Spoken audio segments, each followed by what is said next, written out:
C'est aujourd'hui le 20 octobre 2011, jeudi. Deuxième partie du Petit Prince. J'ai ainsi vécu seul, sans personne avec qui parler véritablement, jusqu'à une panne dans le désert du Sahara, il y a 6 ans.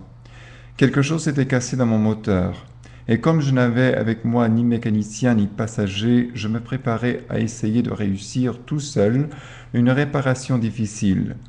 C'était pour moi une question de vie ou de mort. J'avais à peine de l'eau à boire pour 8 jours. Le premier soir, je me suis donc endormi sur le sable à 1000 milles de toute terre habitée. J'étais bien plus isolé qu'un naufragé sur un radeau au milieu de l'océan. Alors vous imaginez ma surprise au lever du jour quand une drôle de petite voix m'a réveillé. Elle disait « S'il vous plaît, dessine-moi un mouton. » Hein? Dessine-moi un mouton.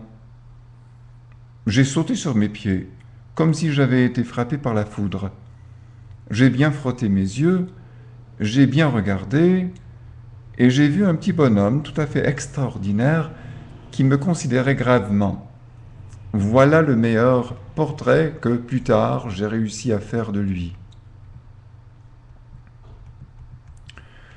Mais mon dessin, bien sûr, est beaucoup moins ravissant que le modèle.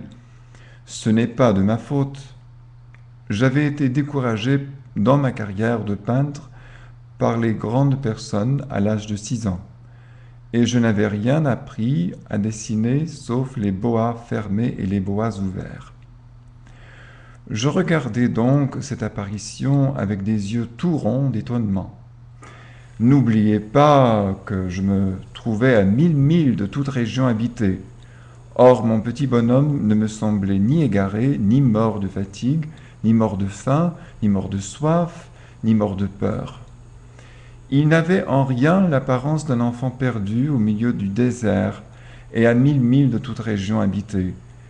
Quand je réussis enfin à parler, je lui dis « Mais qu'est-ce que tu fais là ?» Et il me répéta alors tout doucement, comme une chose très sérieuse « S'il vous plaît, dessine-moi un mouton. » Quand le mystère est trop impressionnant, on n'ose pas désobéir. Aussi absurde que cela me sembla, à 1000 milles de tous les endroits habités et en danger de mort, je sortis de ma poche une feuille de papier et un stylographe. Mais je me rappelais alors que j'avais surtout étudié la géographie, l'histoire, le calcul, la grammaire, et je dis au petit bonhomme, avec un peu de mauvaise humeur, que je ne savais pas dessiner. Il me répondit « Ça ne fait rien. Dessine-moi un mouton. » Comme je n'avais jamais dessiné un mouton, je refis pour lui l'un des 2 seuls dessins dont j'étais capable, cela du bois fermé, et je fus stupéfait d'entendre le petit bonhomme me répondre « Non, non, je ne veux pas d'un éléphant dans un boa. Un boa, c'est très dangereux, et un éléphant, c'est très encombrant. Chez moi, c'est tout petit. J'ai besoin d'un mouton. Dessine-moi un mouton. » Alors j'ai dessiné. Il regarda attentivement, puis « Non, celui-là est déjà très malade. Fais-en un autre. » Je dessinai. Mon ami sourit gentiment, avec indulgence. « Tu vois bien, ce n'est pas un mouton, c'est un bélier.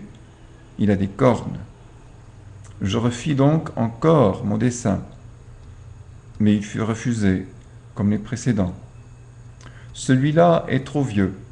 Je veux un mouton qui vive longtemps. » Alors, faute de patience, comme j'avais hâte de commencer le démontage de mon moteur, je griffonnai ce dessin-ci. Et je lançai. « Ça, c'est la caisse. Le mouton que tu veux est dedans. » Mais je fus bien surpris de voir s'illuminer le visage de mon jeune juge. « C'est tout à fait comme ça que je le voulais. Crois-tu qu'il faille beaucoup d'herbe à ce mouton? » « Pourquoi? » Parce que chez moi, c'est tout petit. Ça suffira sûrement. Je t'ai donné un tout petit mouton. Il pencha la tête vers le dessin. Pas si petit que ça. Tiens, il s'est endormi. Et c'est ainsi que je fis la connaissance du petit prince.